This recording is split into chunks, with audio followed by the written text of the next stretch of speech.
Hey guys, Nick here. I just started doing this piece, and it made me think about my first commission, which was also a watercolor piece. And I just thought, why not tell the story, right? But technicalities out of the way. This piece is done on some really cheap cardboard stock paper, and I'm using a Pentel pocket brush pen to line it, and cheap praying watercolors. I think I got them either as a gift or maybe at Michael's or something like that. But I think that's it. I mean, I used a simple wood 2.0 pencil to sketch it out, and that's it. But onto the story. This piece was this first commission I ever did was a watercolor piece for a friend of mine. And it was for his fiance. They were going to get married soon, and he wanted to get her a little gift. And she loved my stuff, and he liked my stuff too. So I think it was like $50 for a postcard-sized watercolor piece. And I did it. They loved it. But the story's not about the piece so much as my wife's reaction to me getting my first commission that I want to talk about. Because it seems small, but to me it was pretty big. Because this was the first piece I'd ever sold. And up to this point, I'd only ever worked, those emotionless, grinding jobs. I did construction. I was in the Army. I mean, that's about as emotionless as it gets.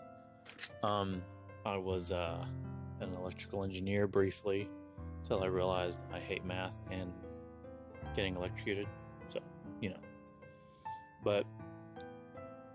So whenever I told my wife about the piece that I was going to do, she just nodded, stared at her phone, and that was it. That's it. I was deflated. There was no support, no emotional connection, just blunt, emotionless information exchange. Like, typically you would get in my other jobs, but she was obviously not aware that this was something that was important to me.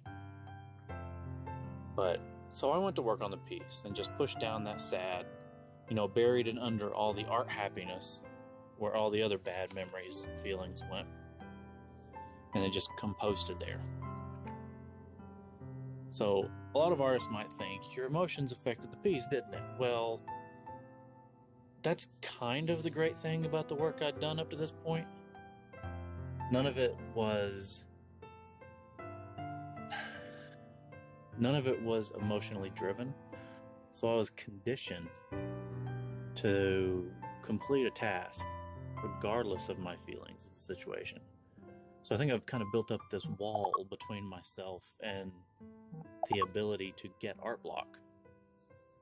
So I will grind through a piece that I've planned, and I will set criteria for this piece. This is going to be a high contrast piece, black on white, or even white on black, or this is going to be a specific perspective, and I'm going to be this in this position. This pose is going to be exactly like this. And I'm pretty good at nailing that down. So success is guaranteed, sort of. That's not to say I don't make mistakes, because I do, but in the end result, all the criteria are going to be met. Therefore, technically success, the end. In the end, that's what it'll be. It will be a success in the end. At least in my eyes. Some people might say my stuff is stiff, which that's totally valid. It probably is. But I will nail down all the criteria that I've set for myself.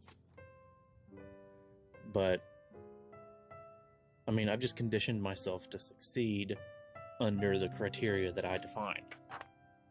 And if someone's hiring me to do a piece, then that is the criteria I define.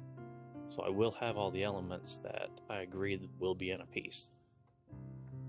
But yeah, the finished piece will have all the elements that I promised to someone who's commissioning me. But yeah, anyways, that's it. That's the story. I don't think my wife was aware that it was so important to me. So she didn't react the way that I had hoped she would. But it's different now. She's aware. She knows. We talked. We discussed it. And I mean, she supports me now. But at the time, she just wasn't aware that this was something that was truly important to me. Didn't think it was something that would last. Because I did have a habit of picking up hobbies to distract my mind, to keep myself busy. Because any free time doing nothing was always filled with, reflection, and thoughts of my inner thoughts on myself. And for someone who's done the jobs I've done, that can be a dangerous idea, dangerous hobby. So I would find carving or writing or drawing or any variety of creative tasks to occupy myself. But I'll get more into that, into the things that I was coping with then in a later video. I will definitely get into some of my previous jobs and some of the situations in there. But I appreciate you guys listening to me. I appreciate this outlet. I mean, you guys are great. I really appreciate you guys visiting me on my streams. And there'll be more of this. I'm shooting for a weekly upload. So just keep an eye out. Anyways, thanks guys, and you guys are awesome. Have a great day.